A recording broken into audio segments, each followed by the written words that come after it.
Hello, and welcome to Bore Me to Bed, your gentle escape into quiet curiosity, where the world slows down and even the most ordinary things are given time to unfold. Tonight, we invite you to rest your thoughts and drift away with a topic as unassuming as it is essential. We'll be exploring the quiet history of concrete, a material that surrounds us, supports us, and shapes our lives, all without asking for our attention. It doesn't shine or speak loudly. It doesn't demand praise, but from ancient empires to modern skylines, it has quietly carried the weight of civilization. So tuck yourself in, let your thoughts settle, and join us as we trace the slow, steady story of how concrete quietly reshaped the world.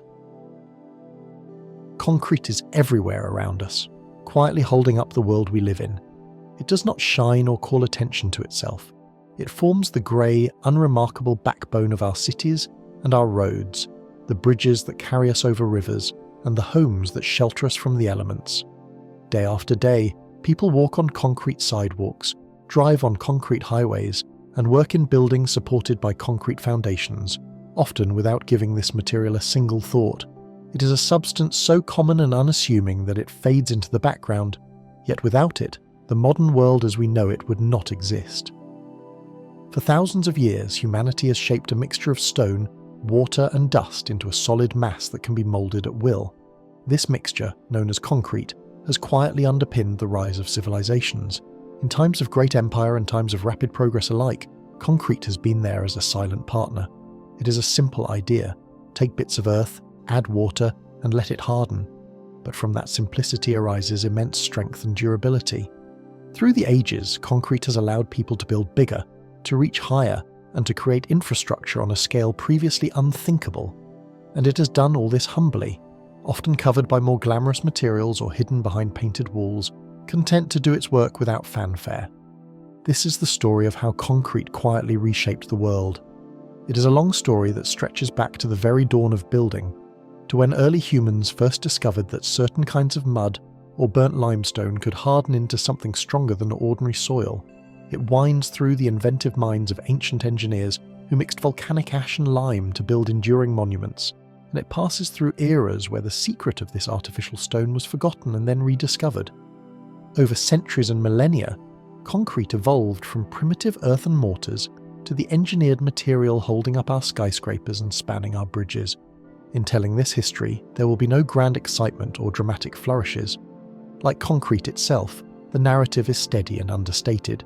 It passes calmly through time, observing how each generation made use of this substance in its own subtle way. From the first earthen floors and clay binders of prehistory, to the magnificent concrete vaults of Rome, to the modern forests of concrete towers that make up our cities, the transformation unfolds slowly. In a gentle, contemplative tone, we delve into this journey, a journey in which a grey, unremarkable material became the foundation of the world, silently shaping our lives at every turn. Long before the Romans mastered concrete, even before the earliest known civilizations took shape, people discovered the basic principles of making a stone-like material. Our journey begins in prehistory, in a time when humans were just starting to build permanent shelters. In these distant millennia, there were instances of primitive concrete-like substances being used, quietly and without fanfare, to solve simple problems. Thousands of years ago, in the dry expanses of the Near Eastern deserts, nomadic people faced the challenge of storing water. In the arid lands that would one day be Syria and Jordan, traders and herders needed to catch and preserve the scarce rainfall. To do this, around 6,500 BC, they carved out cisterns in the desert ground and lined them with a kind of man-made stone. They found that by burning limestone or gypsum and then mixing the resulting powder with water and sand, they could create a paste that hardened into a waterproof lining. Some of these hidden desert cisterns still exist in the archaeological record. In their quiet, practical way, these early people had discovered that certain mixtures of earth could be turned to rock, preserving life-sustaining water in a harsh climate. Far to the northwest, along the banks of the Danube River, another early experiment in making artificial stone took place. In a Mesolithic settlement around 5600 BC at a site known as Lepenski Vir in modern Serbia, archaeologists have found the floors of ancient huts formed from a rough kind of concrete. The inhabitants mixed lime from fired limestone with sand and gravel from the riverbank, adding water to create a crude but solid floor. Once spread and left to dry, this mixture became a hardened surface on which they built their simple dwellings. We can imagine those prehistoric builders tending a fire to produce lime, then spreading the pasty mixture on the ground and watching as it slowly solidified. There was no fanfare to this innovation, no written record to celebrate it, yet it represents a quiet milestone. Humans learning to make their own stone for construction purposes. As civilization dawned, the use of early cements and mortars took root in various places. By around 3000 BC, in the fertile valleys of the Nile, the ancient Egyptians were erecting some of the first great monuments of stone.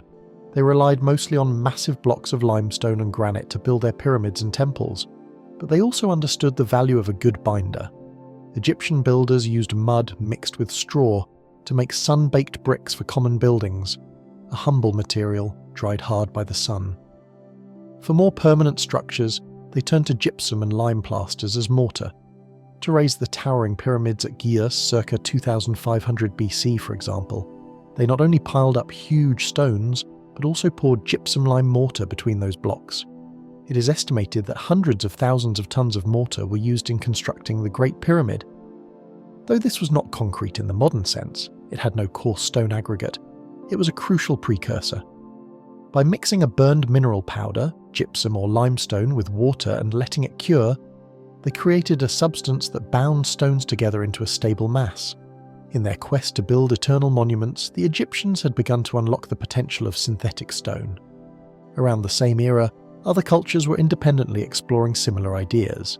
In Mesopotamia, the builders of cities such as Babylon sometimes used a naturally occurring adhesive, bitumen, a sticky tar, to bind bricks together, achieving a degree of water-resistant bonding in their structures.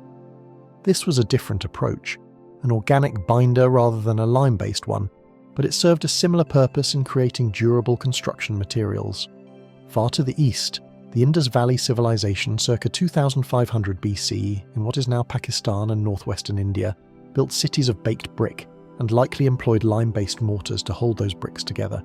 And in ancient China, by around 300 BC, early forms of cement were being used as well. The builders of the Great Wall, which was constructed in segments over many centuries, used a variety of binders. A notable one during later periods was a mixture of slaked lime combined with sticky rice soup, which created an exceptionally strong mortar. This sticky rice lime mortar has proven remarkably durable. Some parts of the Great Wall still stand firmly thanks in part to that ancient composite. Even before the Classical Greek era, around the end of the Bronze Age circa 1200 to 1000 BC, there are hints of concrete-like construction in the Mediterranean world. For example, the beehive-shaped stone tombs of Mycenae in Greece were built with rings of stone blocks that may have been stabilised with a primitive mortar or packed rubble fill. This suggests that the concept of binding stones with a hardened filler was beginning to take shape, albeit in limited ways. The later ancient Greeks, like the Egyptians, primarily built with cut stone and marble, fastening blocks with metal clamps and using simple lime mortar where needed. Greek architecture prized finely fitted masonry, so mortar played a secondary role. However, Greek builders made one particularly important discovery that foreshadowed the next great leap in concrete technology. Sometime around the 6th century BC on the volcanic island of Santorini, ancient Thera, they noticed that the local volcanic ash had curious properties. When this grey ash was mixed with lime and sand, the resulting mortar not only hardened in the air, it could also set under water. This was an early form of hydraulic cement, able to cure in the presence of water. Greek engineers began using this volcanic ash mortar to plaster cisterns and aqueducts, lining them with a durable coating that water could not easily wash away. They even used it as a kind of concrete fill in certain cases, though Greek construction never fully embraced concrete as a primary structural material. Still, the insight was there. Nature provided a magic ingredient in volcanic ash that, when added to lime, produced a much stronger and more durable substance than ordinary clay or gypsum. The Greeks' use of a volcanic pozzolan, as we now call it, was limited mostly to small-scale projects like waterproof linings, but this quiet improvement in materials knowledge would soon be seized upon and amplified by another people, the Romans, who would transform construction forever with the widespread use of concrete. Across the ocean, Mesoamerican civilizations also made use of lime-based binders independently. By the first millennium AD, for instance, the Maya in Central America were producing burned lime to create plasters and mortars for their elaborate cities in the Yucatan. They coated the steps of their pyramids and the floors of their palaces with lime stucco, achieving smooth, durable surfaces that have in some cases survived to this day on ruins. Although these New World cultures did not develop concrete with coarse stone aggregate as a structural material, their extensive use of lime mortar and plaster shows a parallel ingenuity, finding ways to make long-lasting building materials from locally available minerals. It's another example of how the fundamental idea of concrete, in the broad sense of a hardened mixture, has occurred to different societies around the world, each quietly solving construction challenges with what they had on hand. It was the Romans, however, who would truly pioneer the use of concrete on a monumental scale. By the 3rd century BC, builders in the Roman Republic had begun to experiment with the volcanic ash found in the soils of Italy.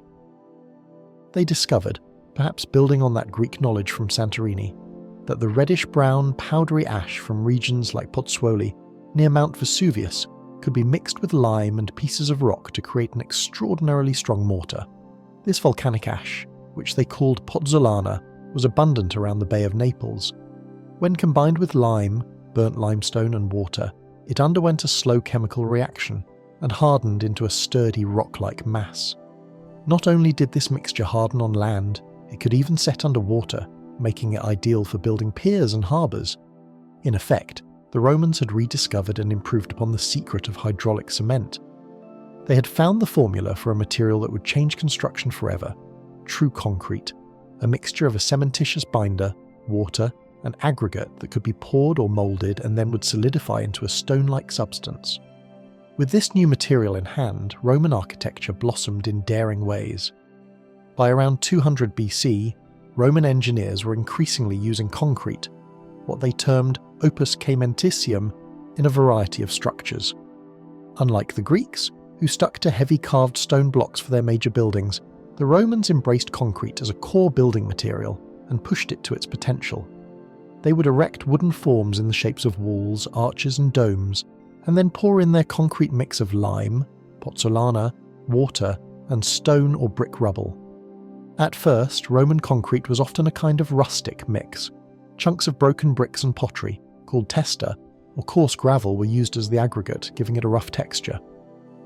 After it hardened, builders usually faced the surfaces with bricks or with cut stone veneer, or at least plastered over it, partly to protect the concrete and partly for aesthetics. To a citizen walking through Rome, a concrete wall might not even be visible. It would appear as a neat pattern of brick or a surface of stucco, with the true nature of its construction concealed beneath. But behind that finished facade was a heart of concrete doing the heavy work.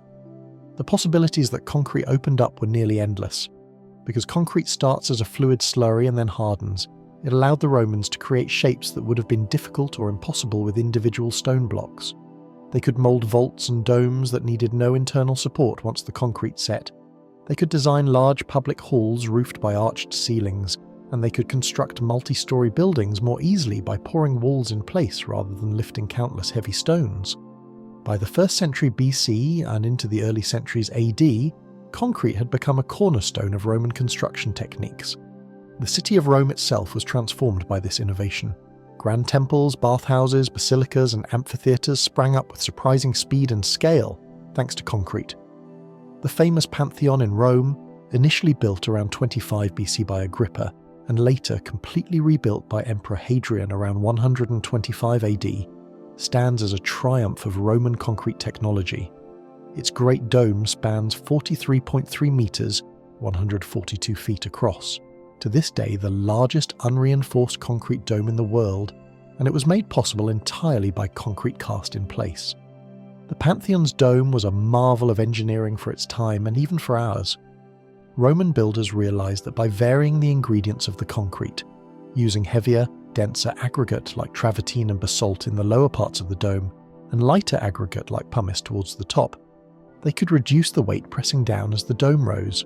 They poured the dome in concentric horizontal layers, likely using removable wooden centering to hold the shape until it set. The oculus, a circular opening left at the very top, not only provides light but also relieves some weight.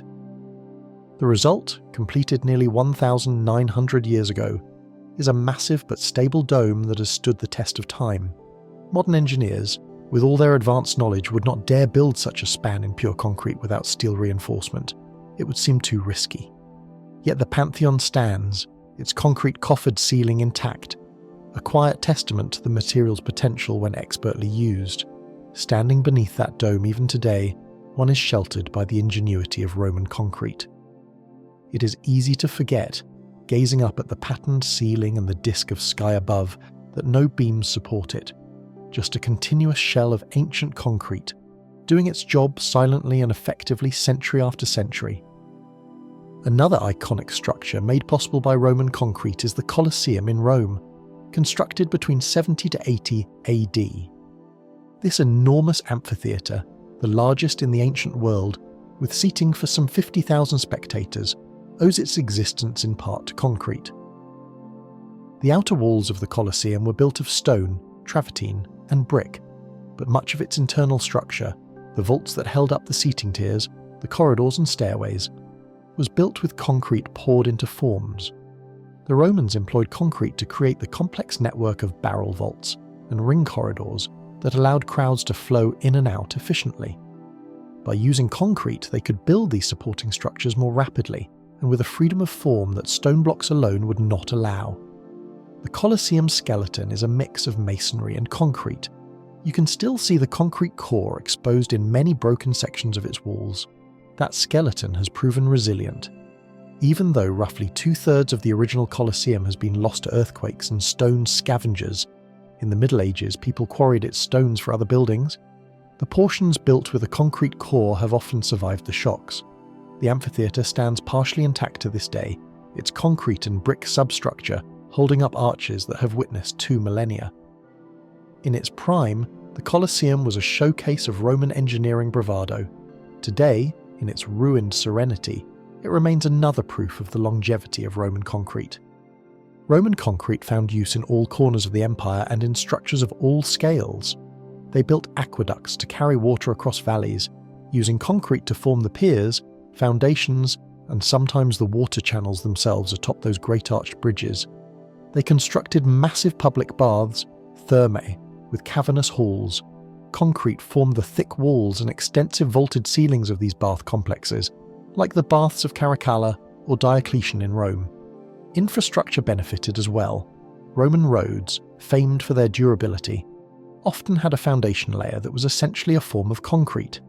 In important roads, after grading the earth, Roman engineers would lay down a course of rough stones and gravel bound with cement as a base, what we might call lean concrete today, atop which came finer stones or paving slabs.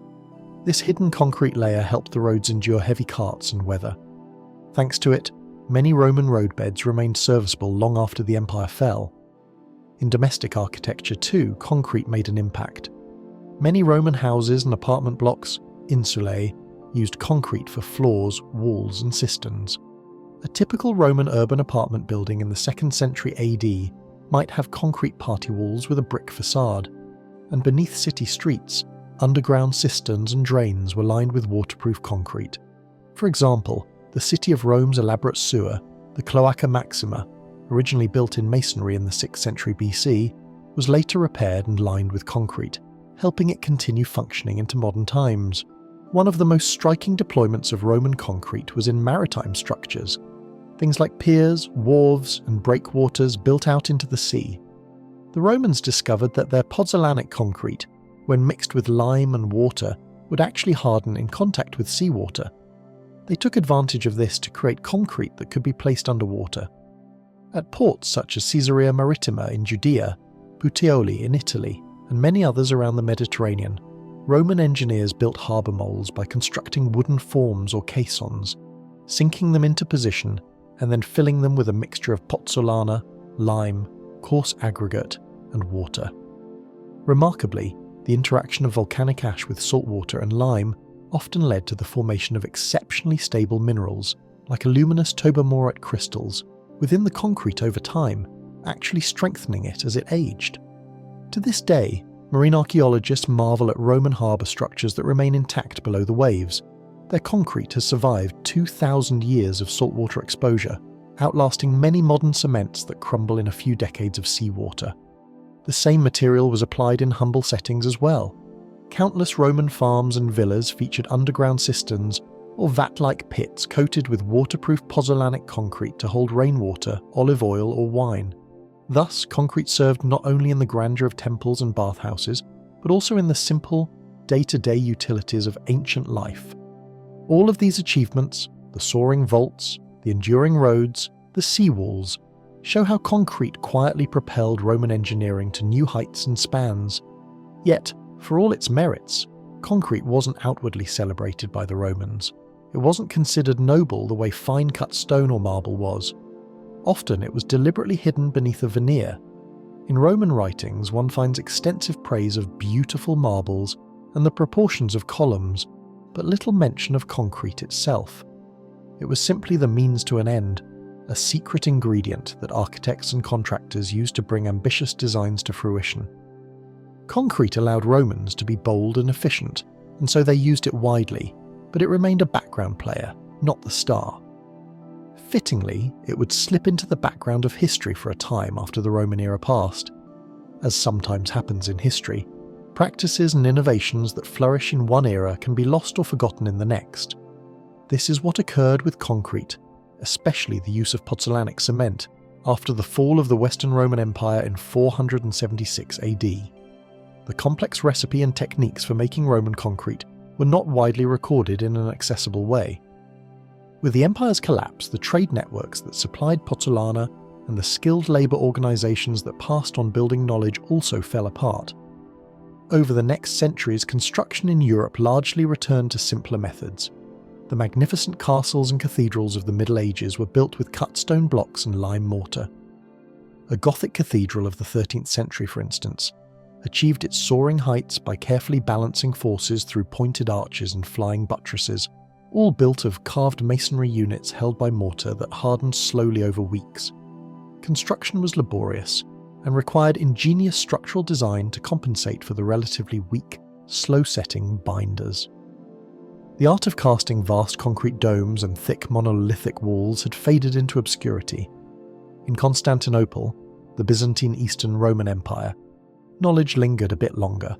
The great dome church of Hagia Sophia, built 537 AD, used advanced lime mortar with brick dust, hinting at pozzolanic principles, but even that did not spark a general comeback of Roman-style concrete. For roughly 1,000 years after Rome's heyday, concrete lay dormant, almost forgotten, awaiting its rediscovery.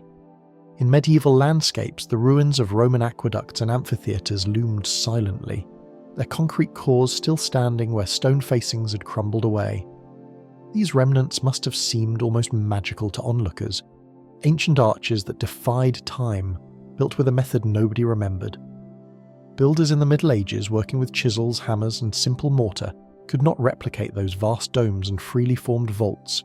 They often resorted to scavenging the ruins for bricks or stones, never fully grasping that the secret of those structures lay in the grey filler binding the rubble. Thus the knowledge slumbered in old manuscripts and mute ruins, quietly waiting for curious minds to bring it to light again. The long, quiet interval after Rome eventually gave way to renewal. In the Renaissance and the Age of Enlightenment, Europeans grew curious about the lost knowledge of antiquity. Early 15th century scholars in Italy unearthed dusty Latin manuscripts that had been sitting in monastic libraries, protected but unread. Among these were the writings of Vitruvius, a 1st century BC Roman architect, which included descriptions of Roman construction methods, even mentioning pozzolana and the making of concrete for underwater structures. This rediscovery in 1414 planted a seed of interest.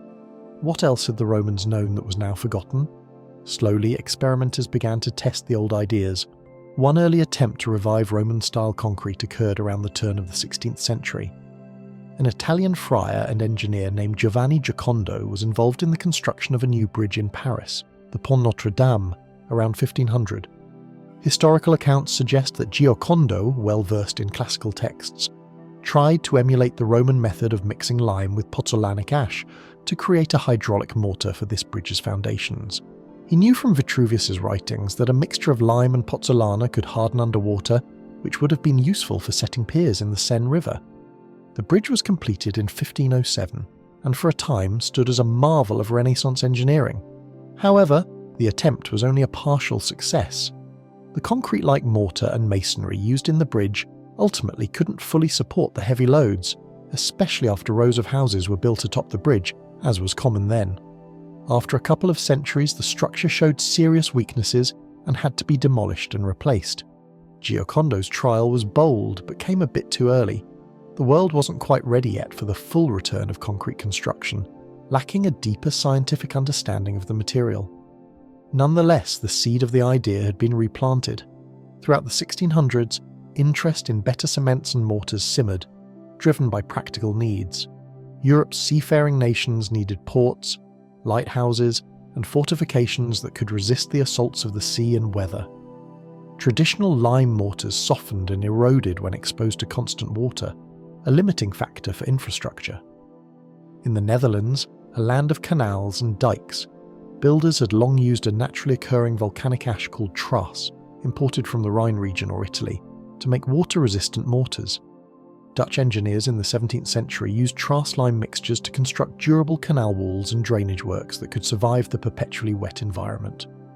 Word of this success spread, and by the early 18th century, British and French engineers were keen to develop their own hydraulic cements, instead of relying on imported materials. A bit of international competition emerged, spurring inventors to experiment with different formulations of lime, clay, and aggregates to achieve the coveted water-hardening property. One notable project before this period, however, foreshadowed concrete's return: the construction of the Canal du Midi in southern France, 1667 to 1681. This ambitious canal project sought to link the Atlantic Ocean to the Mediterranean Sea. To build a series of locks that could hold water and lift boats, the chief engineer, Pierre-Paul Riquet, resorted to an ancient solution. In the 1670s, he imported volcanic pozzolana ash from Italy and mixed it with lime to create a hydraulic mortar for the canal's underwater masonry. Essentially, he revived the Roman recipe out of necessity. The locks built with this pozzolanic mortar functioned well, remaining watertight and strong. This was one of the rare instances in that era where Roman concrete technology was directly applied. It proved that the old methods still worked, but it remained an isolated case, not yet a widespread revival. The major breakthrough in the rediscovery of concrete would come in the mid-18th century in England. In the 1750s, a British engineer named John Smeaton was tasked with rebuilding the Eddystone Lighthouse, which stood on a dangerous reef in the English Channel. Previous lighthouses there had been washed away by violent storms. Smeaton knew that to anchor a lighthouse firmly on wave-swept rocks, he needed a mortar that could set and hold under wet conditions. Ordinary lime mortar wouldn't do; it would take too long to harden and could be washed out by the sea.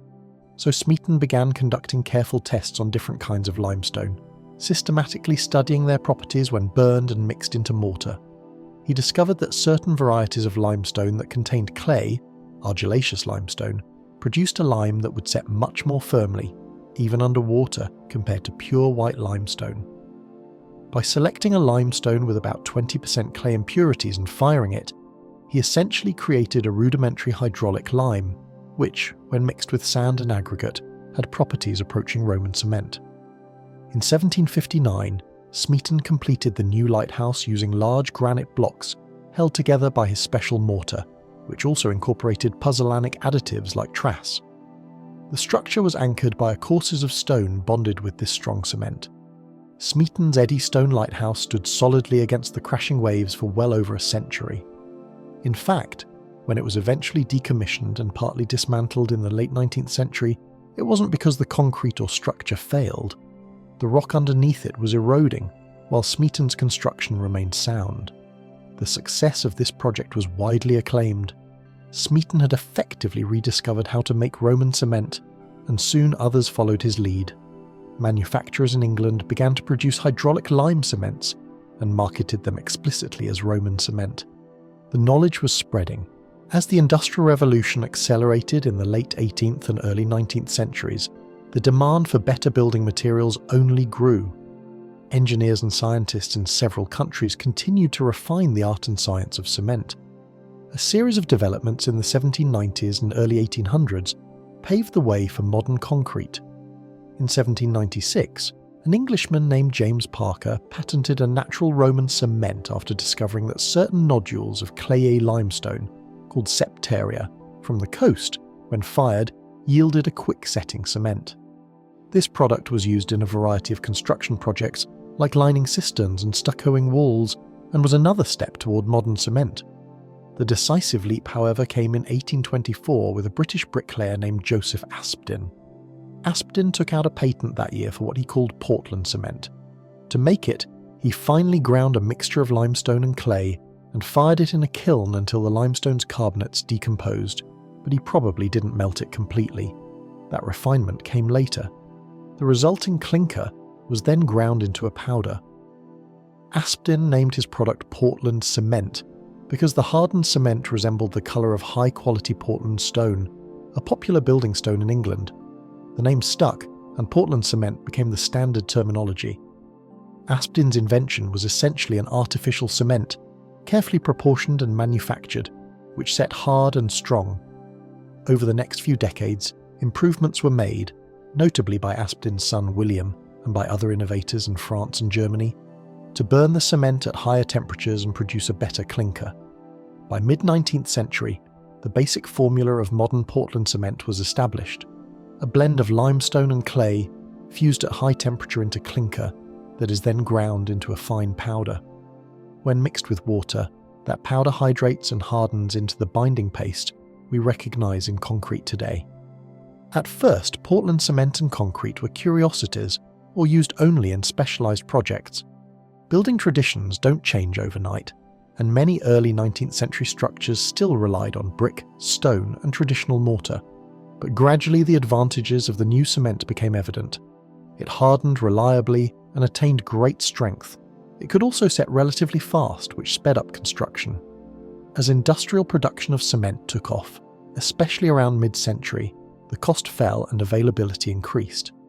By the 1850s and 1860s, Portland cement was being produced and used in France, Britain and beyond, and forward-thinking builders were experimenting with fully concrete structures.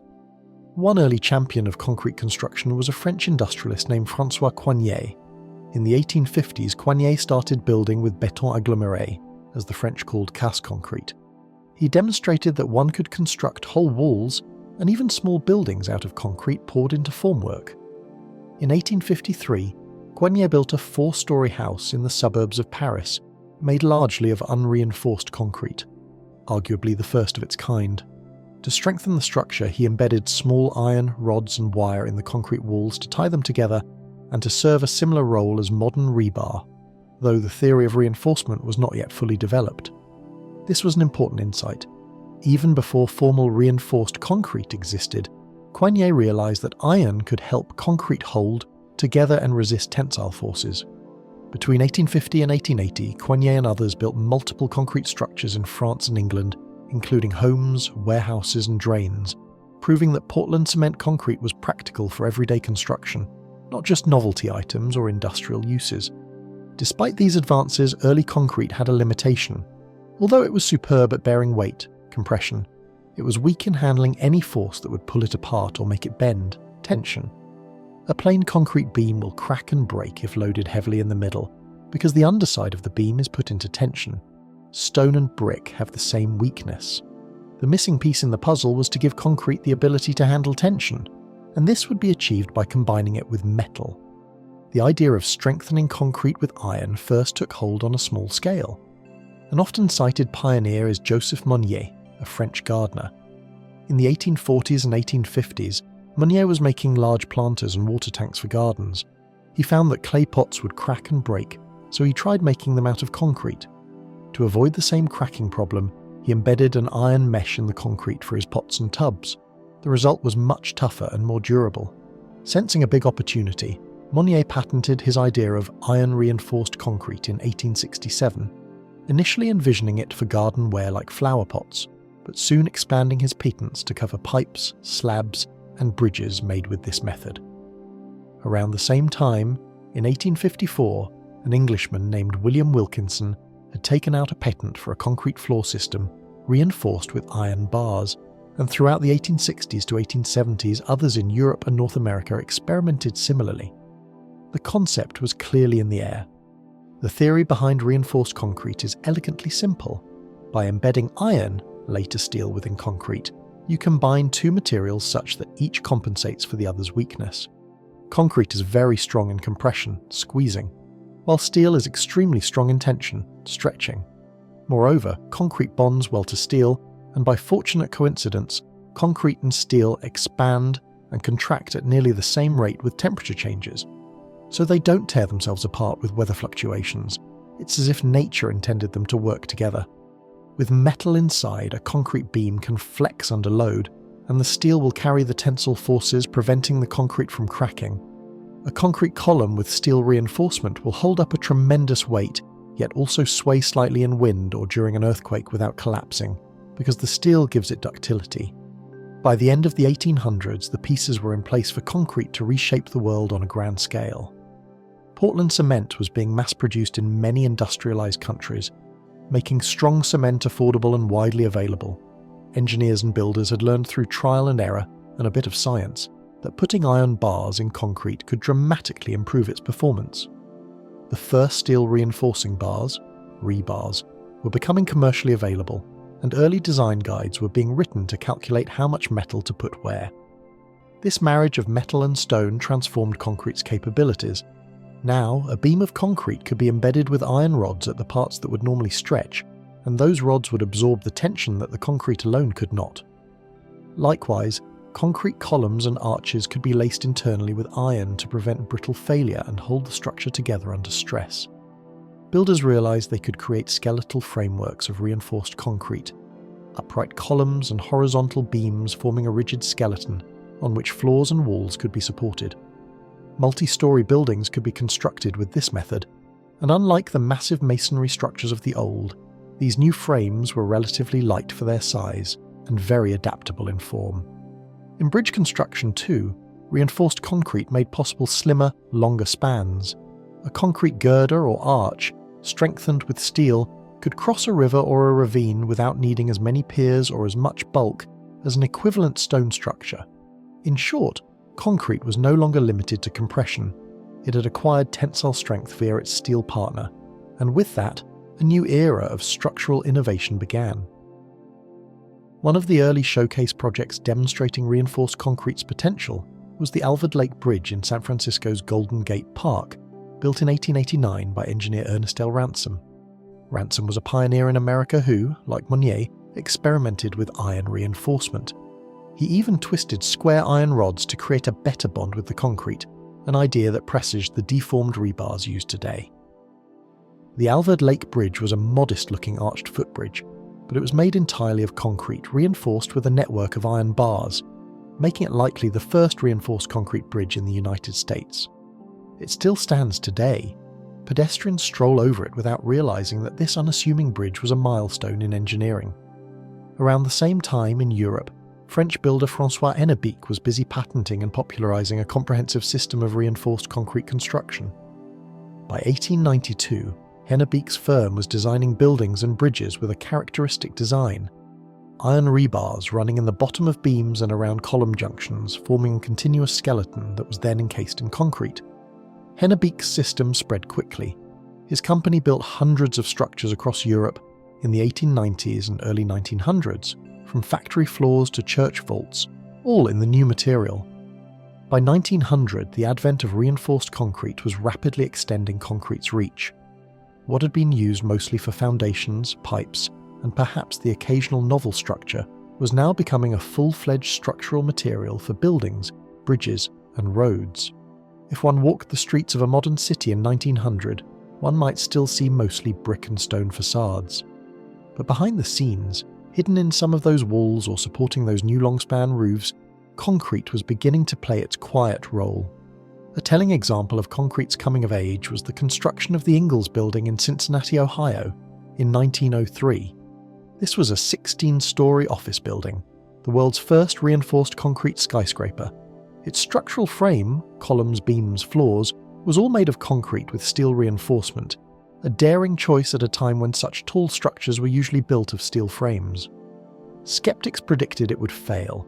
Some thought the weight of the wet concrete during construction would be too much, or that the finished building would crack and collapse. But the Ingalls building went up floor by floor using a system of mushroom cap columns and flat slab floors devised by engineer C.A.P. Turner.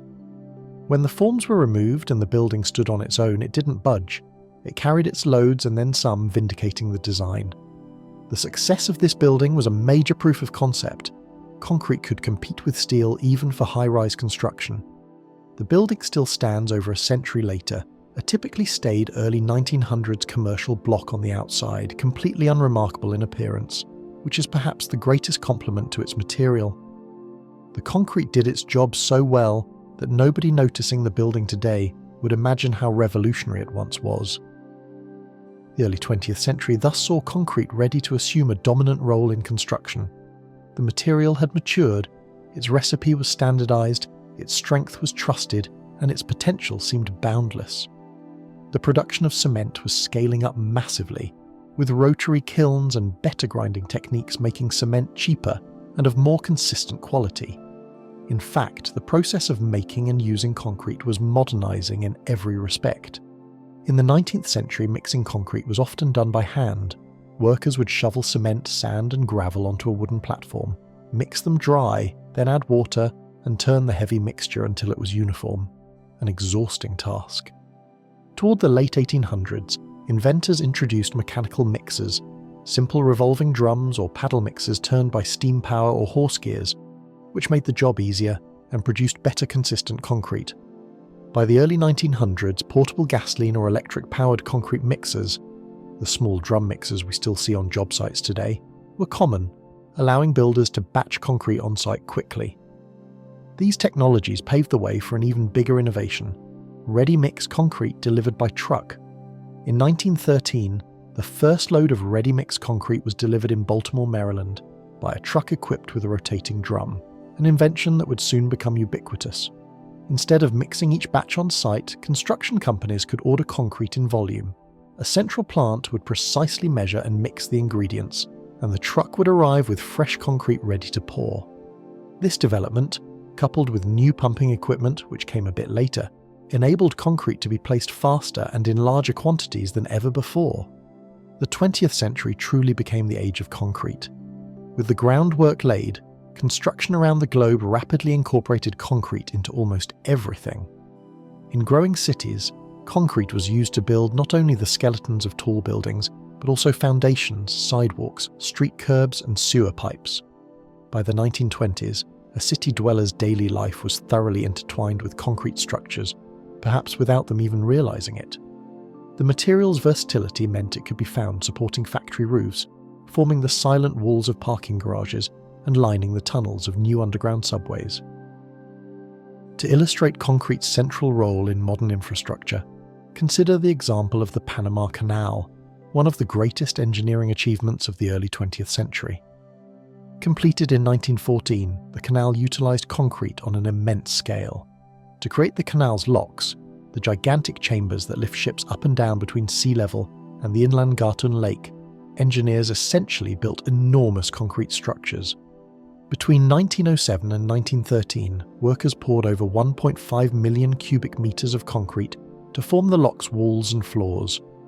These locks, some 33 meters wide and over 300 meters long, with walls up to 15 meters thick at the base, were the largest concrete structures yet attempted. The concrete was mixed in giant batching plants on site and transported in rail cars to the lock sites. There, it was placed into huge wooden forms layer by layer. Often around the clock, electric lights allowed 24-hour work. The tropical heat was a challenge. Concrete gives off heat as it cures, and in a hot climate that can weaken the final product, but careful control of pouring schedules and the use of cool water in the mix helped manage it. When the Panama Canal opened, the massive grey lock chambers and their swinging steel gates were marvels of the age. They have operated now for over 100 years, and the original concrete is still holding strong, quietly performing its duty every time a ship transits from one ocean to the other. It's a prime example of how concrete enabled an infrastructure project that fundamentally reshaped global trade. all without drawing much attention to the material itself. During the early to mid-20th century, concrete took on ever more ambitious roles in infrastructure. The construction of dams, highways, and long-span bridges accelerated, and concrete was often the material of choice due to its strength, durability, and moldability. One of the most famous examples is the Hoover Dam, built in the 1930s on the Colorado River between Arizona and Nevada in the United States. This gigantic arch-gravity dam, which was the tallest dam in the world at its completion in 1936, required an almost unimaginable volume of concrete, about 3.3 million cubic meters of it. Day and night, crews laboured to mix and place the concrete in the rising structure. The scale of work was so great that new methods had to be devised to manage the concrete's curing heat. The dam was built as a series of interlocking rectangular blocks of concrete, some as large as 15 meters, 50 feet, on a side at the base. Cooling pipes were embedded in each block. Chilled water was circulated through them to absorb the heat that the concrete released as it set. Over 580 miles of these pipes were installed throughout the dam. Without artificial cooling, the massive Hoover Dam would have taken well over a century to cool naturally, and it would have likely cracked in the process. Instead, thanks to engineering, each block was cooled in a matter of days or weeks. Once a block had hardened and contracted, any small gaps between blocks were pressure grouted with more concrete, knitting them into a monolith. Hoover Dam's construction also showcased innovations in concrete placement. An elaborate system of cableways and towers spanned the canyon, carrying 8 cubic yard buckets of concrete from the mixing plants to the forms. At the peak of construction, buckets were being placed about every 78 seconds, an astounding pace. Workers guided the pouring and used internal vibrators to ensure the mix flowed into every crevice of the forms, eliminating voids. They worked in the searing desert heat, often at night under floodlights, to keep the concrete cool.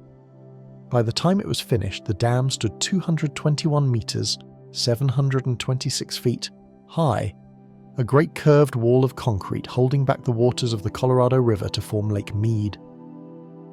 More than 8 decades later, Hoover Dam remains an engineering icon. Its unassuming concrete surface, marked by simple geometric contraction joints, belies the heroic effort and innovation that went into making it.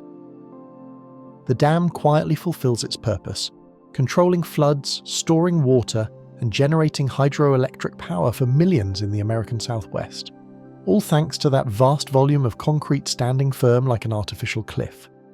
Hoover Dam was not unique for long. The mid-20th century saw a boom in dam construction worldwide. From Grand Coulee Dam in Washington state, completed 1942, using even more concrete than Hoover, to massive dams in the Soviet Union, India, and eventually the record-setting Three Gorges Dam in China decades later. Concrete's role in these projects was indispensable. By mixing the ancient material with modern engineering, societies were able to tame rivers and generate electricity on an unprecedented scale. Another transformative development in the 20th century was the rise of the automobile, and with it the need for vast networks of paved roads and highways. In the early 1900s, most roads were still dirt, gravel or cobblestone, but as automobiles became common, countries realized that smoother, more durable roads were needed. Concrete, again, offered a solution. It provided a hard, long-lasting surface that could support heavy vehicles and resist weather better than asphalt or untreated surfaces, though asphalt would also be widely used. Each material had its niche.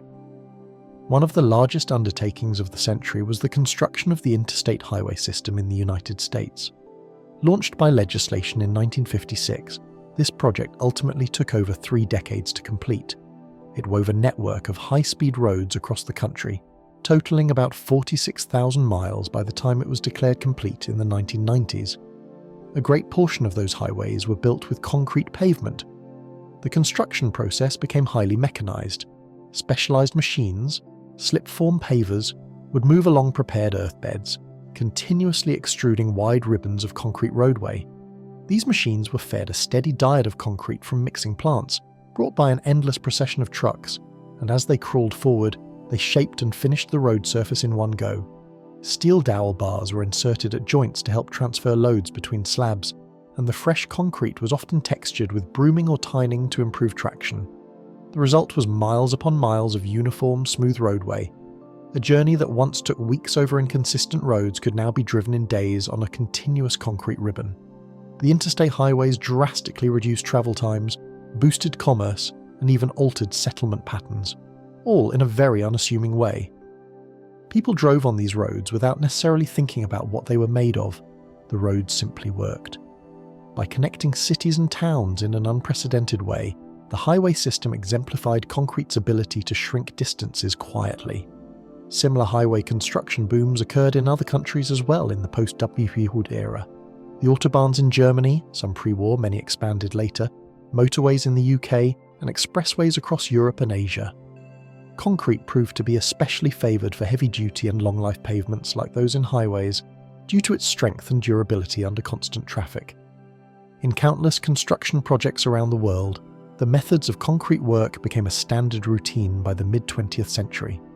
Typically, a structure is built by first assembling a shape with temporary forms and steel reinforcements, then pouring in wet concrete and allowing it time to harden. Consider the construction of a simple highway overpass as an example. The crew begins by digging and casting solid concrete footings deep in the ground for the bridge's foundations. Next, they assemble steel rebar cages for the support columns and erect wooden or metal moulds, formwork, around them. Fresh concrete from mixer trucks flows down chutes into these column moulds, completely surrounding the steel bars. The concrete is vibrated to eliminate any air pockets, then left to cure. After a couple of days, the formwork is removed, revealing newly hardened concrete piers. They appear stark and grey, quietly standing where none stood before. The crew then builds formwork for the horizontal span, essentially a temporary scaffold and mould shaped like the eventual bridge deck. Within this formwork, they lay a dense grid of steel rods. When everything is in place, more concrete is poured to create the bridge beams and deck as one piece, integrally connected to the tops of the columns. Workers screed and smooth the wet concrete on the deck, and then all falls still as the curing process unfolds. A week or so later, with the concrete now solidified to a significant strength, the supports and moulds are stripped away. What remains is a new concrete bridge, its graceful curve or straight line, depending on the design, now a permanent part of the landscape. Cars and trucks will soon drive over it routinely, and few drivers will ever wonder about the careful sequence. Digging, framing, pouring, waiting, that turned raw slurry into a trustworthy overpass. This basic process, repeated with variations, became the quiet choreography of modern construction sites everywhere. Back in the cities, urban architecture was also being transformed by concrete during the 20th century. Early modernist architects embraced concrete for its functional appeal and the new aesthetic possibilities it offered. Frank Lloyd Wright, for example, used concrete in innovative ways.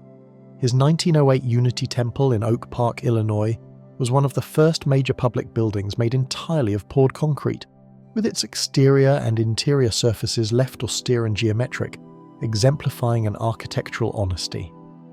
A few decades later, architects like Le Corbusier in France championed béton brut, raw concrete, as beautiful in its own right, giving rise to the architectural style known as Brutalism in the 1950s and 60s. Brutalist buildings showcased bold, fortress-like forms made of exposed concrete. Large government buildings, university campuses and cultural institutions were built in this style across Europe, North America, and beyond. The surfaces of these structures often bore the imprint of the wooden board forms used to cast them, creating a rugged texture. To some, these buildings looked imposing, heavy, even ugly, great masses of grey dominating cityscapes. To others, they represented a kind of democratic monumentality, honest about materials and unadorned by frivolous decoration. In any case, Brutalism firmly put concrete on display. A building like Boston City Hall, completed 1968, or the National Theatre in London, completed 1976, made concrete the star of the show, shaping dramatic exterior forms and cavernous interior spaces. Many of these structures remain controversial in appearance, but there is no denying the statement they make, that concrete, the once humble background material, can itself be the visual and structural centerpiece. And they do this without glitz. Their impact is in their sheer mass and raw texture, not in polish or colour. In this period, concrete spoke with a loud, if monotone, architectural voice. Not all modern concrete architecture, however, was heavy or stern. some designers took the opposite approach, exploring how thin, light and graceful concrete could be when shaped with skill. During the mid-20th century, engineers like Italy's Pier Luigi Nervi and Spain's Felix Candela perfected the art of the thin shell concrete structure. They built roofs and domes that were breathtakingly slender, using complex curvature for strength. For example, Candela's works in Mexico in the 1950s, thin shell roofs of hyperbolic paraboloid shapes for churches and restaurants, were often only a few centimetres thick at the apex, yet they spanned tens of metres with no internal supports, like giant concrete umbrellas or seashells. Nervi, in Italy, designed elegant concrete barrel shells and domes, such as the Palazzetto dello Sport for the 1960 Rome Olympics, with a sweeping concrete roof that was at once airy and robust. These structures demonstrated that concrete could be moulded into daringly thin forms that still carried huge loads, blending engineering and art. The surfaces were usually left bare, sometimes with a ribbed pattern that was as much about aesthetics as strength.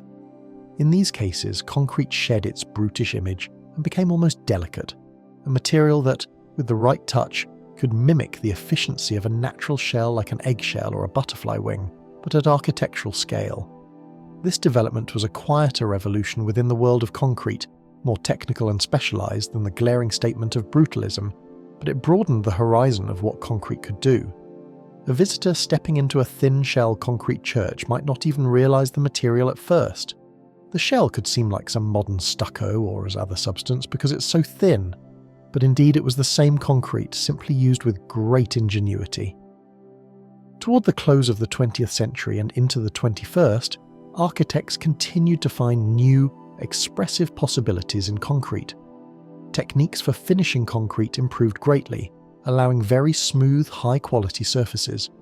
An exemplar of this refined approach is the work of Japanese architect Tadao Ando. He became famous for buildings made of pristinely cast, silky smooth exposed concrete. In Ando's designs, like the Church of the Light in Osaka 1989 or many of his museums, the concrete walls are meticulously poured so that the form tie holes form a regular, almost calming pattern, and the surface is as smooth as marble. Edges are crisp, corners meet perfectly, a result of craftsmanship in carpentry for the moulds, as well as concrete mixing and curing. Ando's concrete encloses space in a way that feels serene and gentle, belying the hardness of the material. Light slants in and grazes the immaculately formed walls, revealing subtle tones and the slightest hint of texture from the wooden forms. In these buildings, concrete is not hiding behind plaster or cladding, nor is it presented in a rugged state. It is laid bare in a polished, perfected form, demonstrating that this material can embody elegance and simplicity. It's another quiet transformation, the material of roads and bunkers turned into a medium of minimalist beauty. Ando's work and others like it treat concrete almost like a fine stone or a work of craftsmanship, altering the material's image yet again, but doing so with the same fundamental ingredients and processes. While architects were exploring concrete's aesthetic potential, a much larger story was unfolding in the background. Concrete was becoming the literal foundation of mass housing and urbanization worldwide. After World War II, many cities needed to rebuild quickly, and populations were expanding fast. Concrete was the natural choice to provide housing and infrastructure on the required scale. In Western Europe, for example, war-damaged cities were partly rebuilt with vast estates of concrete apartment blocks. In the UK, the 1950s to 60s saw the rise of precast concrete panel systems used to create entire neighbourhoods of council housing in a matter of months. In France, large residential complexes known as grands ensembles were erected at city peripheries, typically with concrete frames or panels. Meanwhile, the Soviet Union and its allied states embarked on an enormous housing construction program using concrete panel technology, the infamous prefab concrete apartment blocks that came to dominate the skylines of Moscow, East Berlin, Warsaw, and countless other cities. These buildings were often very plain and utilitarian, rectilinear, repetitive, and drab, the epitome of the stereotype concrete jungle. Yet from another perspective, they were providing millions of families with modern amenities, running water, electricity, solid shelter, in a short time frame, which would have been impossible with traditional masonry. Concrete made it feasible to industrialize building construction. Huge factories turned out standardized panels, walls with window openings, floor slabs, stair units, all made of reinforced concrete. These were shipped to site and craned into place like a giant Lego set, then bolted or welded together and sealed, completing a high-rise apartment in weeks instead of years. The residents moving into a 12-story concrete tower in, say, 1965 Bucharest might have had little notion of the material itself. They simply knew they had a new flat with modern conveniences. Concrete quietly did its job of scaling up shelter for a growing world. Even in regions that weren't rebuilding from war, concrete facilitated suburban growth and infrastructure.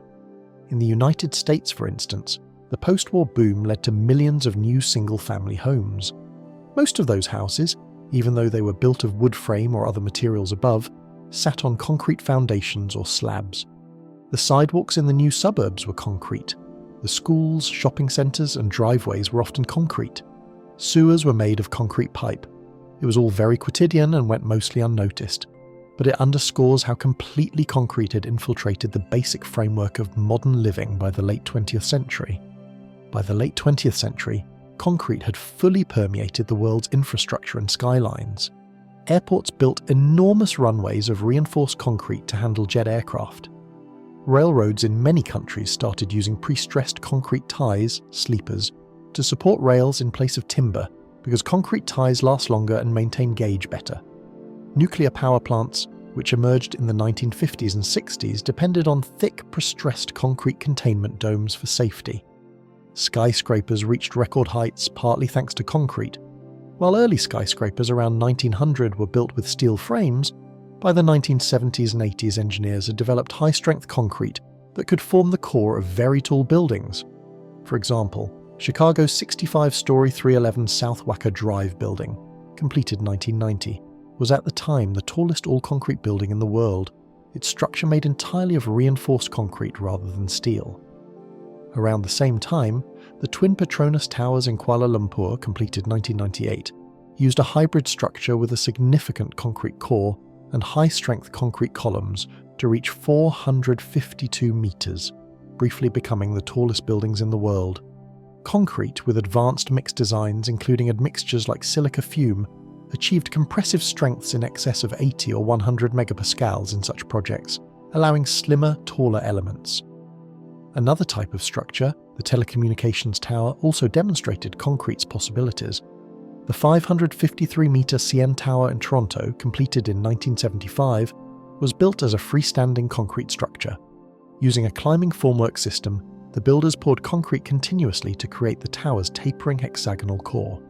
For years, it was the tallest freestanding structure on Earth. The fact that something so tall and slender could be made out of concrete was remarkable evidence of how far the material had come from the days of crude mud, brick and lime. Through all these developments, concrete largely retained its quiet, workmanlike character. It was rarely the focus of public attention or praise. People marvelled at the rockets sending men to the moon, at the advent of computers, at dazzling glass skyscrapers. Few marvelled at the concrete foundations and pads on which those rocket launch towers stood, or the concrete cooling towers at the Space Centre, or the concrete that made up the bulk of those skyscrapers behind their shiny facades. Concrete was taken for granted, and that is perhaps the greatest compliment to its success. It had become invisible by virtue of being everywhere.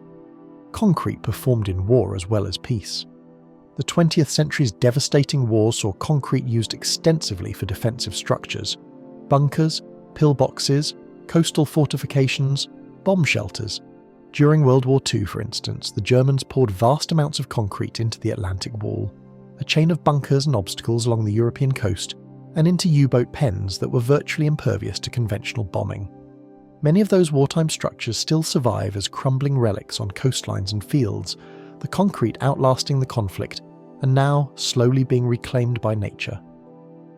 In those desperate times, even ships were occasionally built out of concrete when steel was scarce, proving that with enough engineering care, concrete could even take to the seas. During both World Wars, a number of barges and small cargo ships were constructed with concrete hulls. These vessels were heavy and not particularly swift, but they floated and served in auxiliary roles. After the wars, a few concrete ships ended up repurposed as floating docks or breakwaters. They are historical curiosities now, lumpy grey shapes moored quietly, often unknown to passers-by, yet they illustrate how versatile concrete can be when traditional materials are in short supply. As the 20th century turned into the 21st, concrete was more ubiquitous than ever, yet still evolving in gradual ways to meet new challenges. Environmental concerns, for example, began to take centre stage. Ordinary Portland cement production is energy intensive and contributes a notable percentage of global CO2 emissions. In response, engineers have been tweaking the classic recipe to make greener concrete. Some mixes replace a portion of the Portland cement with industrial byproducts like fly ash from coal power plants or blast furnace slag from steelmaking, which not only recycles waste but also can improve concrete's durability. Other innovations include using recycled aggregates like crushed old concrete or ground glass to reduce the need for virgin gravel. These changes happen quietly within the mix. The end user may not notice any difference, but each incremental improvement slightly reduces the environmental footprint. One especially intriguing development has been the concept of self-healing concrete. Around the 2000s, researchers developed experimental concretes that can automatically seal small cracks. One approach involves embedding tiny capsules of mineral compounds or even dormant bacteria within the concrete. If a crack forms and water seeps in, the capsules dissolve or the bacteria become active, and they produce a substance, like calcium carbonate crystals, that fills the crack. For instance, a self-healing concrete mix patented in 2006 uses bacteria that, when awakened by water infiltrating a crack, feed on a provided nutrient, calcium lactate, and excrete limestone, effectively patching the crack from within. In lab tests, cracks up to a few millimeters wide have been observed to seal themselves over a period of days or weeks. Though still far from mainstream use due to cost, such technologies hint at a future where concrete infrastructure might require less manual maintenance. The material itself will quietly tend to its own minor wounds, extending its service life much like a living tissue. Another frontier in concrete technology in recent years is the automation of construction via 3D printing. By the 2010s, several companies and research groups had created large gantry or robotic systems capable of extruding concrete in layered patterns to print walls and even entire building shells. The process works somewhat like a scaled-up version of desktop 3D printing. A nozzle connected to a supply of specially formulated concrete moves under computer control, laying down bead after bead of mortar that stacks up to form walls. As each layer is placed, it stiffens just enough to support the next one, building height gradually. Experimental houses have been constructed this way in China, Russia, the USA, and elsewhere. For example, a small one-story home can be printed in a day or two of continuous printing, though usually spread over several days for logistics and finishing. The concrete mixture used is crucial. It must be fluid enough to pump and extrude, but quick-setting enough to hold shape without forms. Often, fibres are added to improve cohesion, and admixtures help control the workability and setting time. The printed walls often have a ridged, stratified appearance. You can literally see the layers of each pass of the nozzle. Engineers may incorporate steel reinforcement or conduit during the printing process by pausing the print to place rebar, or by printing formwork that can later be grouted with conventional concrete and rebar. While still in its infancy, 3D concrete printing shows promise for rapidly building housing with minimal labour, or constructing structures in remote or dangerous locations.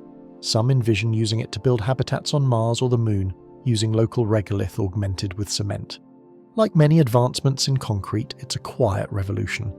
One layer at a time, guided by software, but using the same age-old ingredients of cement, sand, and water in a new way. Today, even in an age of advanced composites and specialized alloys, concrete remains the default choice for the bulk of construction worldwide. Other materials may excel in certain niche applications, but for creating vast bridges, extensive road networks, dams, runways, and city skylines, nothing has proven as practical and cost-effective as concrete. Its ingredients, cement, aggregates, water, are available almost everywhere on the planet, and its basic process is understood by builders in every country. So ubiquitous is concrete that by some estimates, it is the most used human-made material on Earth, second only to water. It is said that on the order of 10 billion tons of concrete are mixed each year. The statistic is almost hard to fathom. That equates to several tons of concrete for every person on the planet, consumed annually in buildings and infrastructure. This accumulation has happened incrementally, project by project, spread over more than a century. A highway here, a high-rise there, a million homes somewhere else. Day by day the volume grows, mostly unnoticed. Walk through any modern city and the evidence is all around, though we rarely think of it. The very ground beneath our feet is often concrete. The slabs of the sidewalks, the curbs, the subway tunnels underneath with their concrete linings, the foundations of the buildings, the parking garage down the block, the overpass in the distance, all concrete. In rural areas, a farmhouse might sit on a concrete foundation, the grain silo nearby made of concrete staves, the irrigation canal lined with concrete. From tropical climates to Arctic ones, from developed metropolises to developing villages, concrete is present. A remote town might build a small clinic with concrete blocks and a cement plaster, while a booming megacity erects dozens of concrete frame skyscrapers at the same time. In Africa, new wells are often lined with concrete rings to keep them from caving in. In South America, mountain highways use concrete to stabilize slopes and pave steep stretches. On Pacific Islands, cyclone shelters of reinforced concrete offer protection against storms. The reach of this material is truly global and crosses all aspects of life, yet it blends into the scenery. In the quiet moments of everyday life, concrete is often present without drawing attention. Early in the morning, a person might descend the steps outside their home, steps likely made of concrete, cool with dew. The street where cars pass is often a continuous expanse of concrete, or has a concrete curb guiding the runoff of last night's rain. In the city, sunlight pours between buildings and falls on concrete pavement that millions of footsteps have polished smooth over time. A commuter might park in a garage structured by concrete columns, then ride an elevator in a shaft of concrete up to an office floor, supported by concrete beams. At lunch, maybe they sit on a concrete bench in a park, feeling its firmness beneath them. Children play in a schoolyard surfaced in concrete, their chalk drawings adding temporary colour to the grey. As evening comes, headlights sweep across the concrete barriers and bridge rails along the highway home. Streetlights click on, illuminating the familiar surroundings, the driveway, the front porch, the sidewalks, all so ordinary in their concrete existence that we hardly notice them. Through all these daily rhythms, concrete remains unobtrusive, a background stage.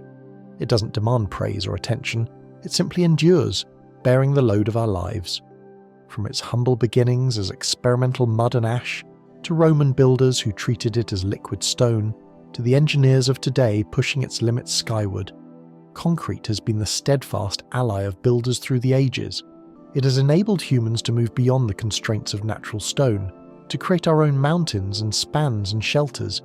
It is quite literally the foundation of modern civilization. Yet this transformation happened without most people truly noticing the material behind it. Concrete's story is one of slow, steady progress, an accumulation of knowledge and usage that built up over time. There was never one moment when concrete took over. Rather, it seeped into our world, filling the gaps and underpinning the boldest endeavours, quietly becoming indispensable. Even now, in the 21st century, we continue to refine and rely on this unassuming mix. We experiment with making it more sustainable, more resilient, more adaptable, teaching this old dog new tricks, as it were, whether that's concrete that heals its own cracks or concrete that can be printed by robots. And yet, the essence remains the same as in Roman times. Powdered stone, water and aggregate united to form a new solid. The chemical miracle that allows calcium silicates to turn into hard hydrate bonds is the same now as it was in Pozzuoli 2,200 years ago, and in England 200 years ago. The scale is different, the formula's tweaked, but the principle is constant. In the end, how has concrete quietly reshaped the world? The evidence is all around and beneath us. It has provided the means to house billions of people in sturdy homes and apartments. It has enabled clean water to be distributed through vast networks of pipes and canals, and it carries away waste invisibly below ground. It formed the locks and dams that control flooding and provide irrigation, essentially allowing us to remake landscapes. Concrete built the bridges that stitch together separated lands and the tunnels that weave beneath oceans and mountains. It made possible architectural wonders that define city skylines, from the Pantheon of ancient Rome to the vertical city of Manhattan to the Burj Khalifa in Dubai. It paved millions of miles of roadway to let people and goods move quickly, fundamentally altering economies and ways of life. In short, concrete created much of the physical framework of the modern world. Importantly, it has done so without demanding recognition. There is no shiny allure to a plain concrete wall, no immediate sense of luxury or wonder. And so people tend not to celebrate it. Often it's even scorned as the stuff of featureless Soviet blocks or ugly pavements. But strip away that disdain and look at what concrete has allowed. It gave us the durable infrastructure upon which modern society depends. Remove concrete from the world today, and buildings, bridges and roads would literally collapse. The quiet grey material that we often curse for its blandness is, in truth, the very thing holding everything up. As we conclude this journey through time, it's worth taking a moment to appreciate the modesty and magnitude of concrete's legacy. It teaches us that sometimes the most impactful innovations are not those that shine brightest or sound loudest. Instead, they might be the ones that work in the background, slowly accumulating, forming the fabric of daily life. Concrete's triumph is not in ostentatious displays, though it can do that too, but in its ubiquitous reliability. It is the quiet hero in the story of human progress, content to be poured, to harden, and then to support generation after generation without complaint. In its silence and strength, concrete carries the weight of civilization, unobtrusive, dependable, and ever-present. Such is how concrete, without fanfare, has quietly reshaped the world. Thank you for joining us on this long, steady journey through the history of concrete, a material that asks for nothing, yet gives so much. In its quiet strength and grey stillness, it has held up homes, cities, and centuries, all without making a sound. As you drift off now, let the calmness of concrete settle around you. Let its stillness guide you toward rest. The world will continue to stand, quietly supported by this humble stone beneath your feet. Sleep well, and if you'd like more slow stories just like this, we invite you to subscribe. There will always be another quiet topic waiting. Good night, sleep tight, and may your dreams be as solid and unshakable as concrete.